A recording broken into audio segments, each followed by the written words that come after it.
Gemini Enemy présente Blabla Science. Aujourd'hui, Vide is Beautiful.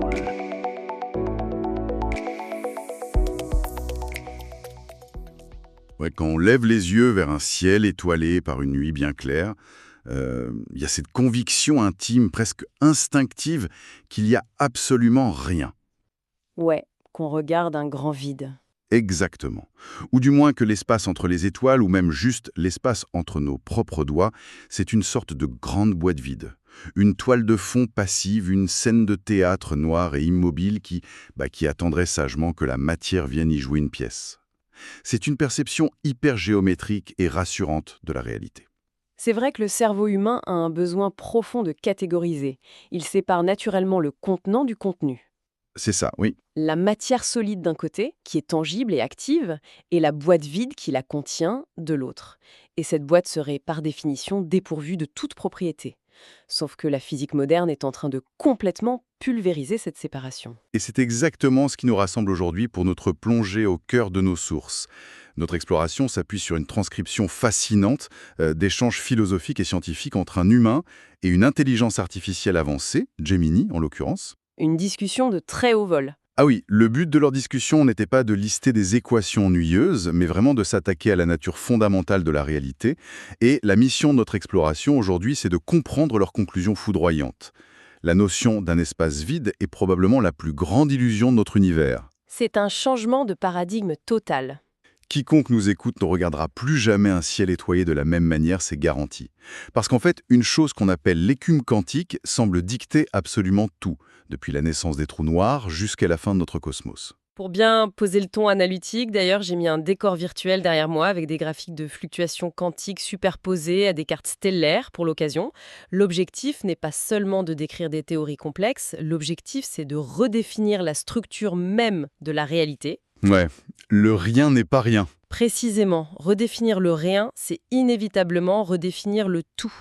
Si l'espace lui-même possède une structure, une activité, alors chaque mouvement, chaque galaxie, chaque atome est conditionné par ce vide. Bon, décortiquons tout ça par le commencement. L'idée centrale qui ressort de ces échanges, c'est que le vide quantique n'a absolument rien d'un lac tranquille. C'est même tout l'inverse. C'est décrit comme un océan en perpétuelle ébullition. À chaque microseconde, on a des paires de particules dites virtuelles qui surgissent de nulle part pour s'annihiler presque immédiatement. Elles s'empruntent de l'énergie pour exister l'espace d'un instant infinitésimal. Mais il y a un truc qui me perturbe là-dedans. Lequel ? Comment on peut affirmer que quelque chose de virtuel a une influence sur le monde réel ? Ça sonne comme de la magie, quoi. C'est une excellente question. Le terme virtuel est un peu mal choisi en fait. Il est trompeur. Il laisse penser que c'est une simple abstraction mathématique pour faire marcher les équations. Mais ces fluctuations ont des effets mécaniques tout à fait mesurables. Ah bon ? On peut les mesurer ? Bien sûr. L'exemple le plus concret apporté par les sources, c'est l'effet Casimir. Imaginez deux plaques métalliques extrêmement lisses placées dans ce vide, très très près l'une de l'autre, genre moins d'un micromètre de distance. D'accord, donc on a juste deux plaques dans un vide total. Logiquement, il ne devrait rien se passer. Et pourtant, elles se rapprochent mystérieusement. Toutes seules. Toutes seules. Pourquoi ? Parce que les fluctuations quantiques du vide se comportent comme des ondes. À l'extérieur des plaques, toutes les tailles d'ondes peuvent exister librement. Mais l'espace entre les deux plaques est si restreint qu'il agit comme un filtre. Ah, je vois le genre. Seules les petites ondes peuvent passer. Exactement. Seules les ondes microscopiques peuvent y tenir. Résultat, il y a littéralement plus d'activité quantique qui tape à l'extérieur des plaques qu'à l'intérieur. Cette différence de pression pousse les plaques l'une vers l'autre. Le vide exerce une vraie force mécanique. Donc on peut physiquement mesurer la pression du néant. C'est complètement fou. Et d'ailleurs, il y a un autre effet mentionné dans les notes, l'effet Unruh. Ça pousse le bouchon encore plus loin. Oui, là on touche à des concepts vertigineux. Ouais, si on voyage dans ce vide avec une accélération constante, le vide ne nous apparaît plus vide du tout. L'accélération nous ferait percevoir un bain thermique de particules réelles.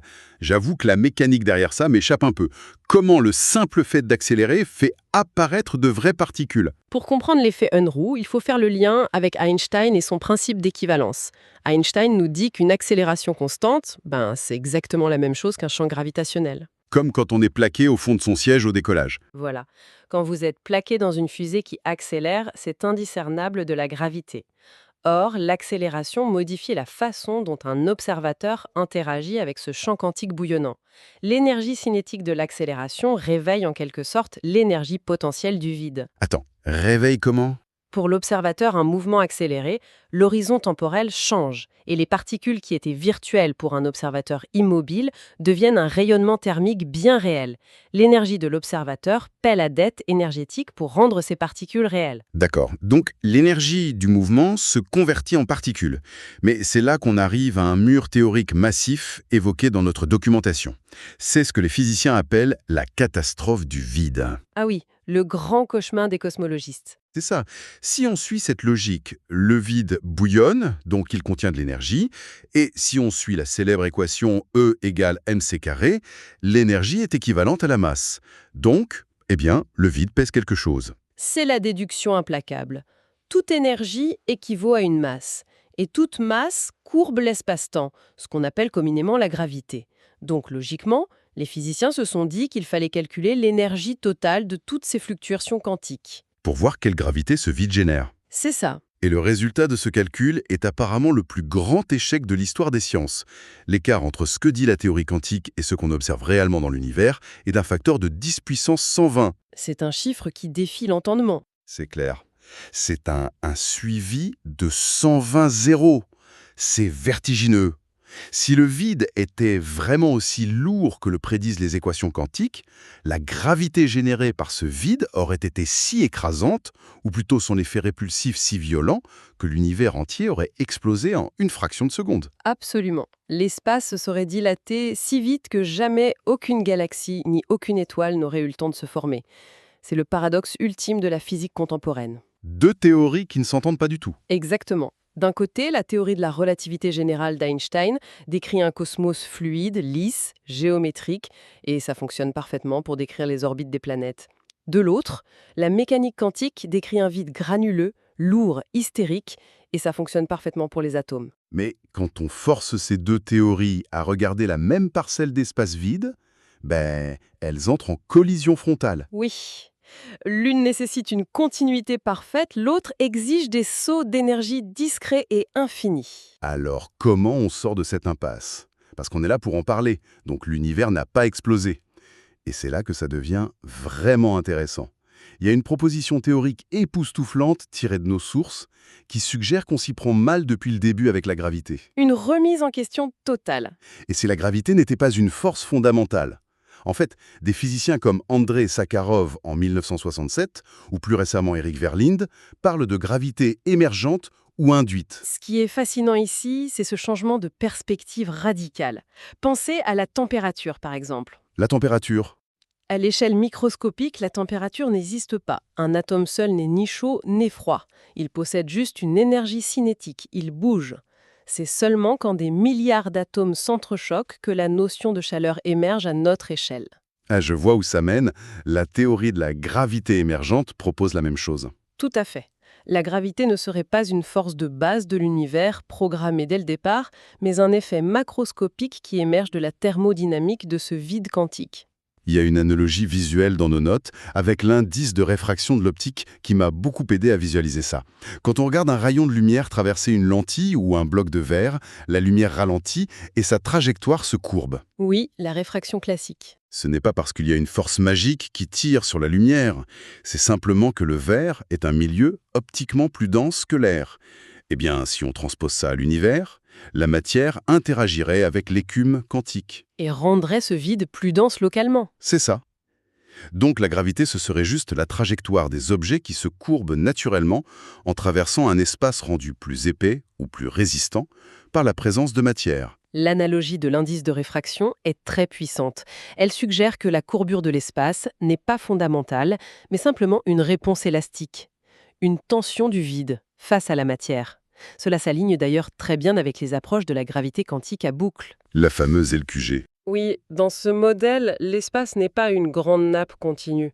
Il est constitué de quantas d'espace, des sortes de petits grains ou nœuds interconnectés.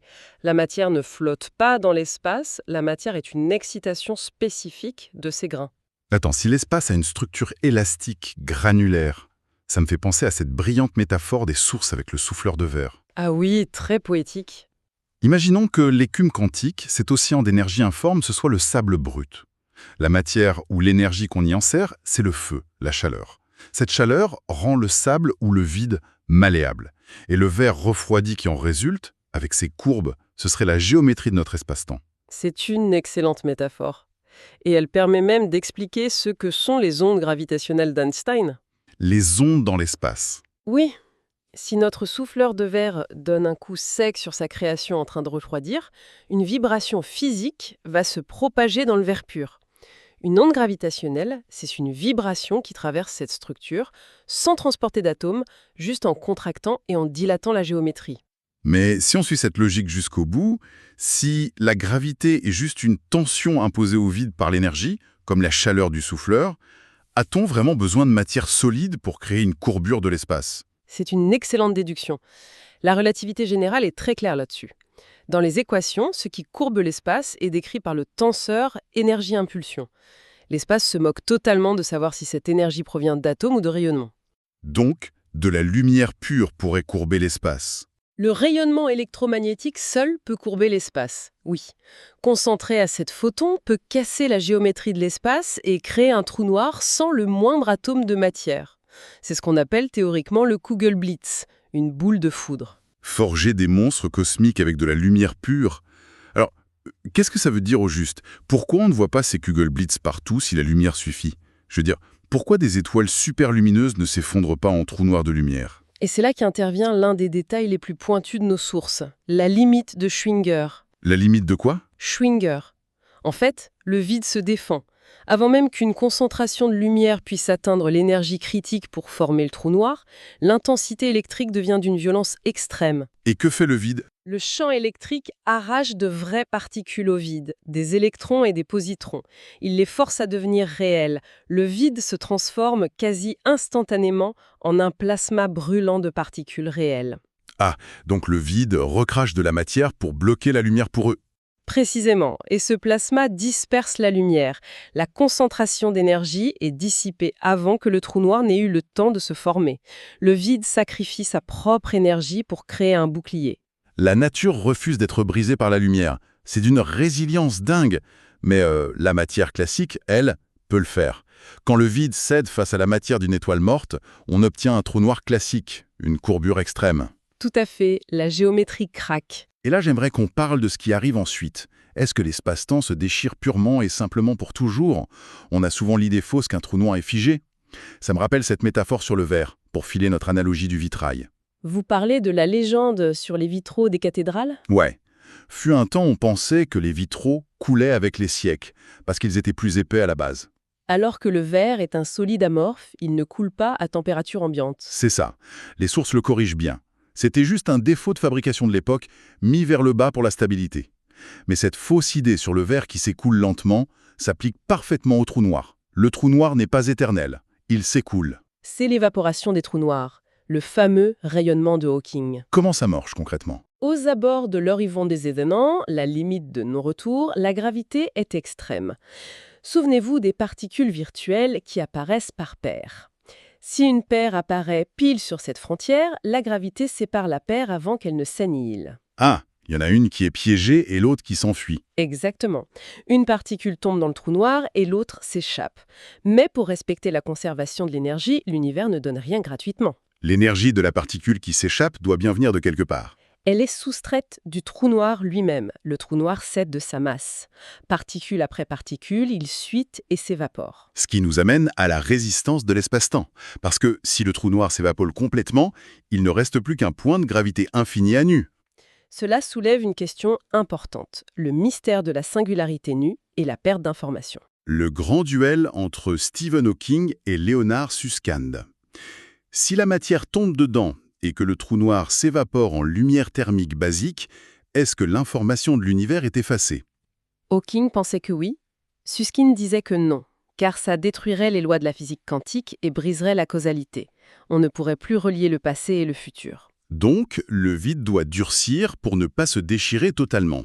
C'est l'hypothèse de la gravité quantique à boucle. À l'échelle de Planck, c'est-à-dire 10 puissance moins 35 mètres, le vide devient rigide.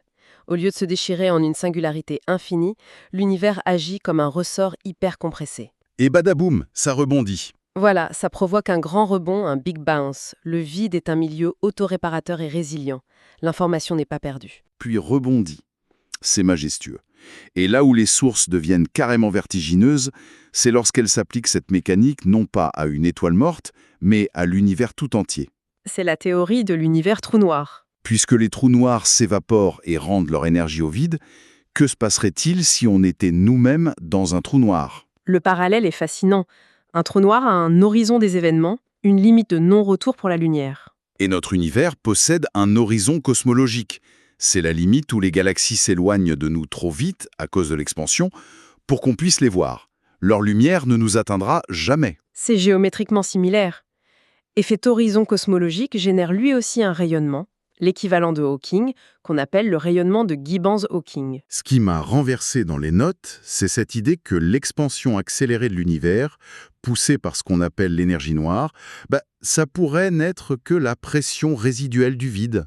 La tension de l'écume quantique, oui. Donc notre Big Bang serait juste la formation d'un trou noir gigantesque, notre expansion serait sa phase de vie active, et le Big Freeze, la mort thermique de l'univers, ce serait juste la fin de son évaporation. Si on relie ça à la situation globale, l'infiniment petit avec les fluctuations quantiques et l'infiniment grand avec l'expansion cosmique ne sont que les deux faces d'une même pièce. C'est juste la tension du vide. C'est d'une poésie incroyable. Pour résumer la métaphore finale des sources, on peut dire que les humains ne sont que les passagers d'une ride passagère sur l'océan de l'espace-temps. De simples vagues sur le vide quantique. Ouais. Et si les ondes finissent en l'écume, c'est ça l'entropie, alors la conscience humaine n'est elle-même qu'une forme de polarisation extrêmement sophistiquée de ce vide. Nous sommes littéralement le vide qui a appris à se regarder lui-même après des milliards d'années. C'est une conclusion vertigineuse. Je voudrais clôturer cette exploration sur une réflexion inédite pour ceux qui nous écoutent, construite à partir de toutes ces bases. Je suis curieuse d'entendre ça. Si notre univers n'est effectivement qu'un trou noir géant en train de s'évaporer à l'intérieur d'un méta-univers parent, est-ce que ce système fonctionne comme des poupées russes infinies? Des trous noirs dans des trous noirs. Exactement. Et surtout, si la conscience est une polarisation complexe du vide de notre niveau à nous, les fluctuations du vide du méta-univers parent pourraient obéir à des lois physiques totalement différentes. Ah oui, des lois extraterrestres à notre propre univers. C'est ça. Des lois si différentes que la notion même de conscience ou de temps y serait totalement inconcevable pour notre petite écume quantique. Ce méta-univers pourrait être tellement abstrait que l'idée même d'exister n'aurait pas de sens là-bas. Ça donne vraiment le vertige de se dire qu'on n'est qu'une fluctuation parmi une infinité d'autres règles physiques inconcevables. De quoi contempler le rien avec beaucoup plus de respect la prochaine fois que vous regarderez les étoiles. Un grand merci aux esprits curieux d'avoir plongé dans ces abysses avec nous aujourd'hui. On se retrouve très vite pour une nouvelle exploration au cœur de nos sources.